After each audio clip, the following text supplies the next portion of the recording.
Hello everyone. In today's video, we will be considering the case of multi-class classification in which we have more than two output categories and we need to classify them right. So I will start with an example first. Yeah. So suppose we have three input columns or two input columns that will work like experience, experience of a student, his CGPA and his placement status, right? So let's say experience is 1 year, 0 year, 3 years. CGPA is 7, 8, 9. Okay. So this person got placed. This person did not get placed. And we have a third category too, which represents that he opted out, right? So we need to predict 1, 0, or 2 for an input data point. And for this, we have like the technique we studied in our previous video won't work. And we have to use OVR or multinomial linear regression. OVR stands for one versus all. Okay. And the second technique is multinomial linear regression. In this, we will be using a function called softmax function. Right. In previous video, we used sigmoid function, and here we will be using the softmax function. Okay. So I will give you an intuition how.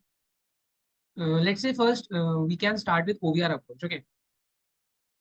So what OVR will do that we have this data.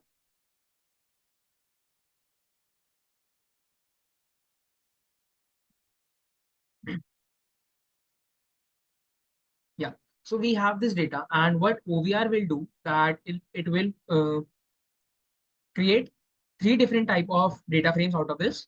So the first data frame would be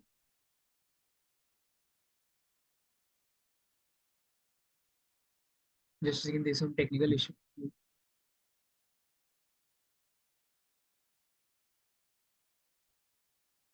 Yeah. So the first data frame it will create will be experience, CGPA, and placed. Okay, right. I will explain it just a second. The second will be experience, again CGPA, and placed. And similarly, a third data frame. This is not placed, right? And experience, CGPA, and opted out. Okay. So for the first row, this data frame will look like 1, 7, 1, 7, 1, 7. And since this is placed, it will be 1 here. It will be 0 in not placed and 0 at opted out. I hope you are getting what I'm trying to say and how this technique works. Right. So similarly for second data point, it will be experience will be 0 years, CGPA will be 8, and he is not placed. So under this data frame, it says placed, so he is not placed, right? Here 0, 8, and not placed. So yeah, it is 1, right? And similarly, here it will be 0, 8, and 0. So I hope now you are getting that in the output column, we are having only the values 0 and 1. And guess what? This is what we used to do in logistic regression, which is for binary output, right? So this problem is converted into a simple logistic regression for two output variables, right? And now we can simply run our logistic regression model in three and in all of these. And when a new point comes out, like we will train three models, right? Uh, 1, 2, and 3. These are three models we will be having. First for this data frame, second for this, and third for this, right? And all the models will have their prediction, right? So if two out of these three models predict, yeah. So we will be having three models, and this one will predict the probability of getting placed. This second model will predict the probability of not being placed, and third model will give the output as the probability, which will reflect the opted out option. Okay, so let's say for a given point, the probabilities were as follows: 0.7, 0.2, and 0.1, right? So looking at this prediction, we can say yes, the person is placed, or we can predict that he will get placed, right? So this is the one versus rest approach. This is the first approach for handling multi-classification problems. The second approach we have is this. multinomial linear regression. Okay, so we will discuss this now.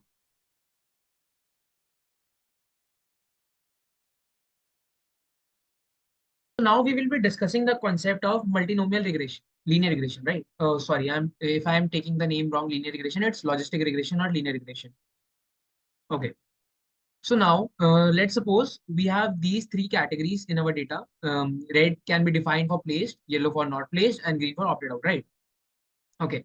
So I want to draw a few lines between them so that whenever new point come, I can classify them, right? Okay. So suppose let's take only two categories first. That is our red and then our yellow category, right? And let's say the model we build draw this line to segregate these two classifications, right? Or these two categories. The second model have yellow and green. Okay. Mm, okay. And the model draws this, let's say, this line between them. Okay. And I will parallelly be drawing these lines on the main model. Okay. So for this, we have this line. For these two categories, we have this line. And we have one case left where we have red and green points. Okay. Red and green. Okay. And let's say the model draws this line to classify them. And if I reflect it here, it will be like this. Okay. So now you will understand. This is the goal of our model to classify the categories. And this is how it works. We take two categories and draws a line between them, right? And this is our final model. If we combine all of the models, so this will be our final model, which will be able to classify all the categories. Okay. So you will notice that when we have categories equals to three, we drew three lines. Okay. This is line number one, this is line number two, and this is line number three. And this is the case, the number of categories we have when k equals to n, the number of lines we draw. And mind it, these are classification lines is equal to n, right? So if we would have like four categories, we will be drawing four lines to classify those data points, right? But how is this achieved? We will look now mathematically that how these lines, like you will see there are overlapping lines in some these cases. So how it is handled. And if I tell you in advance, these all will be based on probabilities. Something like we discussed in our previous video, it would be same here, okay? But the function would be different. So now the function we need to study is the softmax. Oh, sorry, it is this. Yeah, softmax function, right? And the equation of softmax function is first it is represented like this sigmoid of z, okay, which is equal to e raised to the power zi upon e raised to the power z1. Let's say this is z1, right? E raised to the power z1 by e raised to the power z2 plus e raised to the power z3. Why did I take z1, z2, z3, and what are these? Z1 represents the line number one. Remember, we have drawn three lines to classify, and Z1 represents the line number one. And mind it that Z1 is nothing but beta naught plus beta 1 x1 plus beta 2 x2. This is the equation of line for Z1, right? Similarly, for Z2, it will be also beta naught plus beta 1 x1 plus beta 2 x2. And say for 3, Z3 equals to beta naught plus beta 1 x1 plus beta 2 x2, right? But remember that these betas are not same. This is beta naught for Z1. This is beta naught for Z2. And this is beta naught for Z3. And similarly, beta 1 for Z1, beta 2 for beta 2 for Z1. Similarly, this beta 1 is for Z2. And this beta 2 is also for Z2. And same for this, it is for 3 and Z3, right? These will be having different values. And that's how there will be three different lines, right? If these would have been same, the line, these would be overlapping lines, right? So let's find out what is this formula. Okay.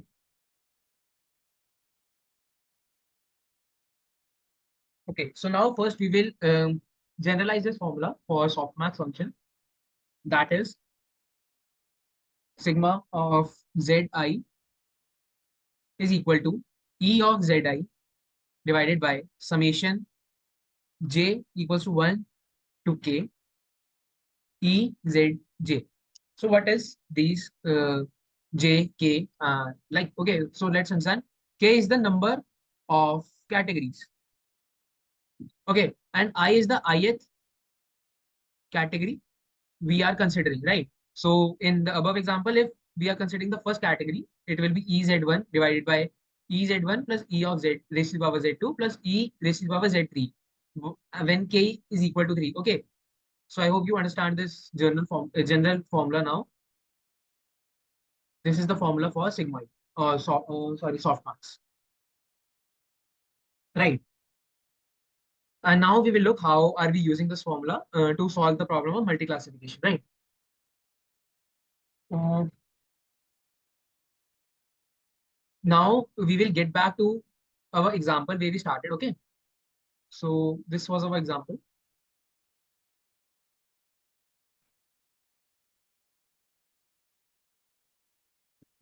Okay, so in this approach, what we do is that we don't train three different models, right? We one hot encode our output column. What I mean by this is we will do now this. When we have experience here, CGPA, now we have placed, not placed, or it is opted out, right?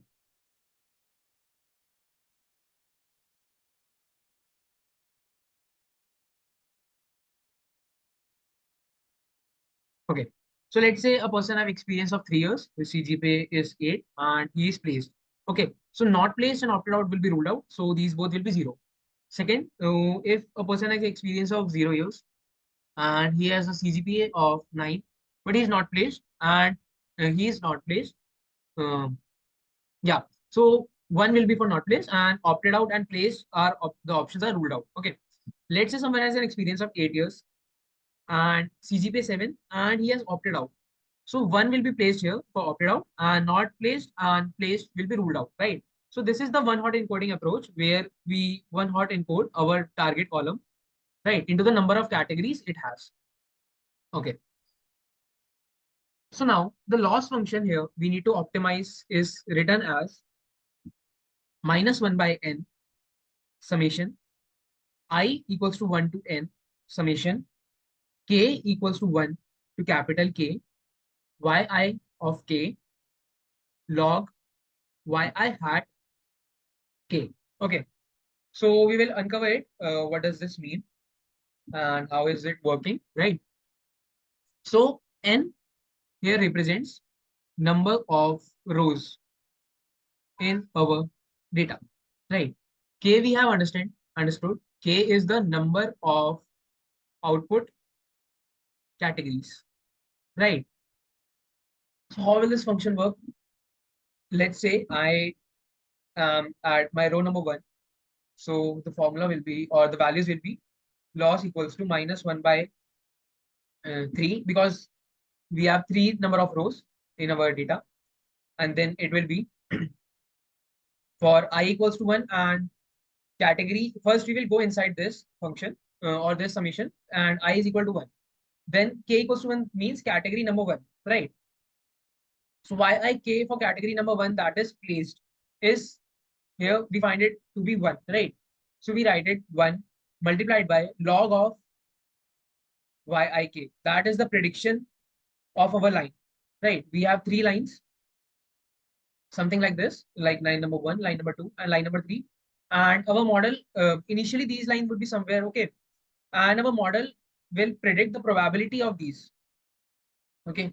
How will it be giving the probability is with the help of this sigmoid softmax function we have discussed here. Okay, so don't worry, I will explain. Just know this is the some probability of this event happening. Okay. Then we go to k equals to 2, right? Inside this loop, we will go k equals to 2 and we find the value of yi is 0. Then we go to k equals to 3 and we find k equal to 0. Sorry, y equals to 0. Okay. So it is in multiplication, so we don't have to write. Now for I equals to 2, we add a plus sign here. Then we go to I equals to 2 and k equals to 1. We find that yi is equal to 0. Then we move to k equals to 2, we find it is equal to 1, right? So we write 1 into uh, log of y2 hat. Okay. And similarly for third row, we will go I equals k equals to 1 and 2 would be 0, and at k equals to 3, y would be 1 multiplied by the probability of that event. Okay. So it is log y3 hat when k is equal to 3. Here k is equal to 2 and here k equals to 1. Right. So this is how our loss function would be working. And you would find that like if we expand it for variables, output variable having two uh, two classes, this formula will exactly become the formula we have studied in our previous session or the previous recording. That is known as binary cross entropy, and this loss function is known as categorical cross entropy.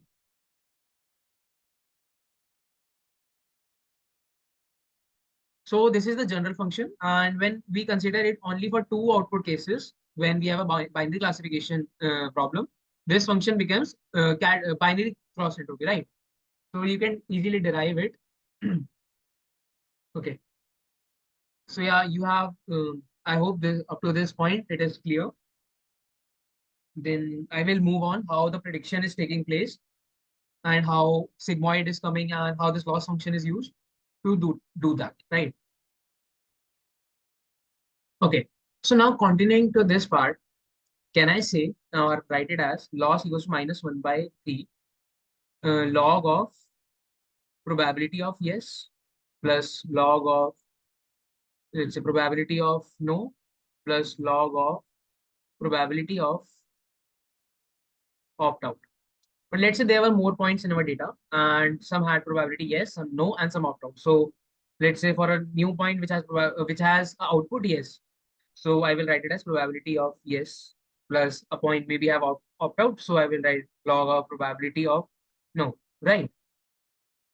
So how can I calculate the probability of yes or probability of no or probability of opt out? Okay. So we have seen the formula above of sigmoid.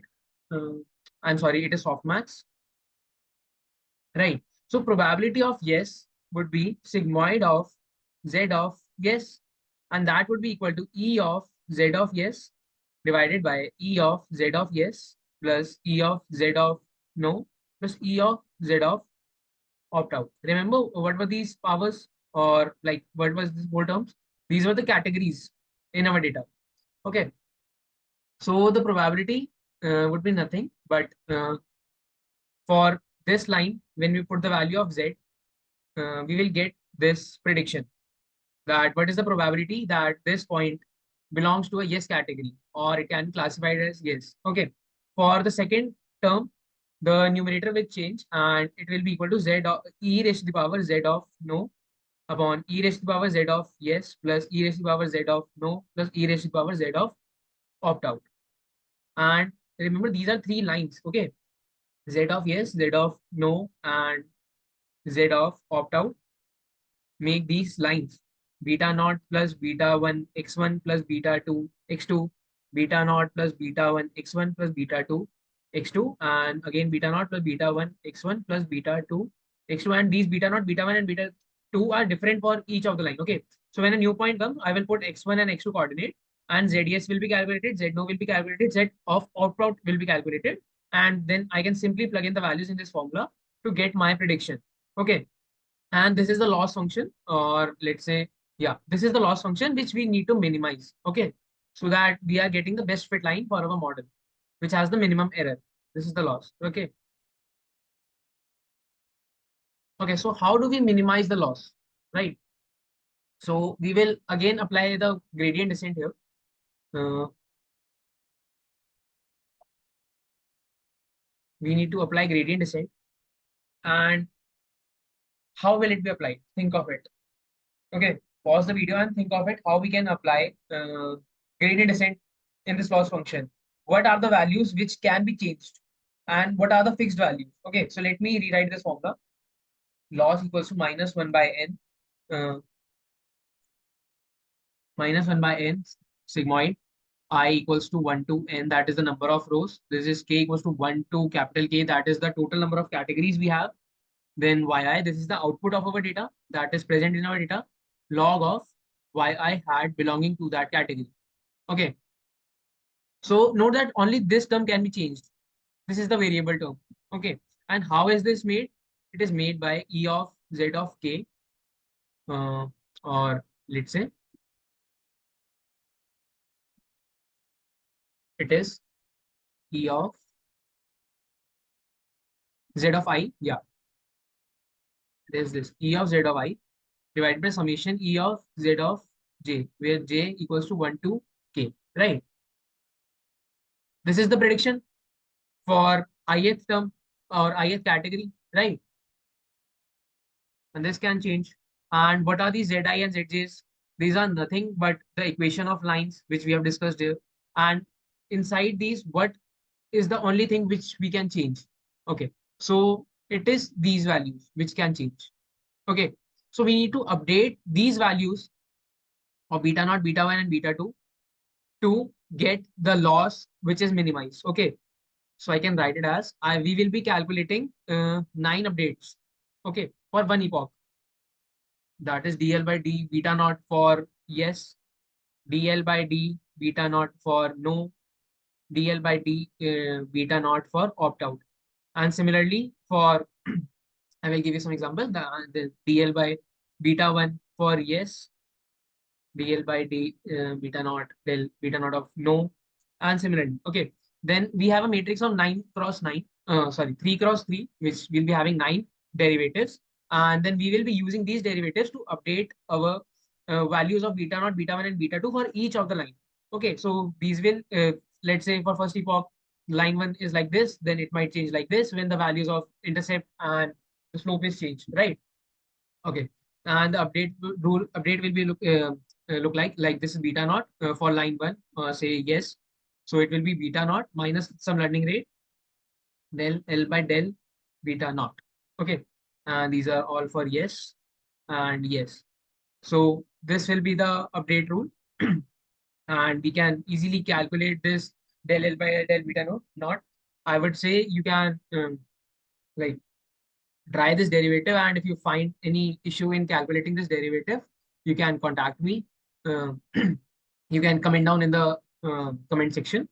Okay, so yeah, that was it for logistic regression, having multiple classes in the target variable. And let me just give you a final like explanation how can we predict. Okay, how will the prediction will be made when the model is trained. Okay, so let's say we have run our model for like 100 epochs, and now we have all the optimum values for these 9 variables or parameters. Okay, and say z1 equals to beta naught plus beta 1 x1 plus beta 2 x2, right? Z2 equals to beta naught plus beta 1 x1 plus beta 2 x2. Similarly, z3 equals to beta naught plus beta 1 x1 plus beta 2 x3, right? And let's say we have a person with experience of 1 year and his CGPA is equal to 8. Okay, so what we will do that first of all we will plug these values in x1 and x2. So let's say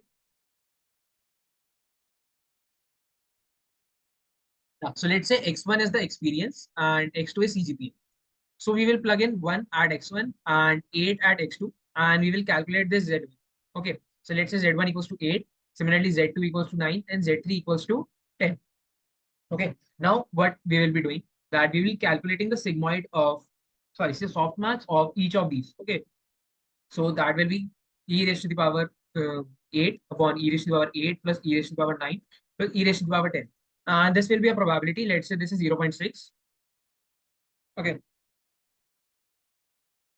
and next we will be calculating this for z2, and Z3 as well. And let's say these are 0.5 and 0.3. Okay. So now we will be selecting the model or the prediction which has the highest probability. Okay. So model one is selected. That is the probability of yes is the highest. And we can predict that yes, the person of the data of which we are providing the data will get placed in the next placement session. Okay. So yeah, that was it for logistic regression. If you notice some mistake which I have made, please let me know. I will be happy to take back the feedback and correct those mistakes. And yeah, that's it. Thank you so much.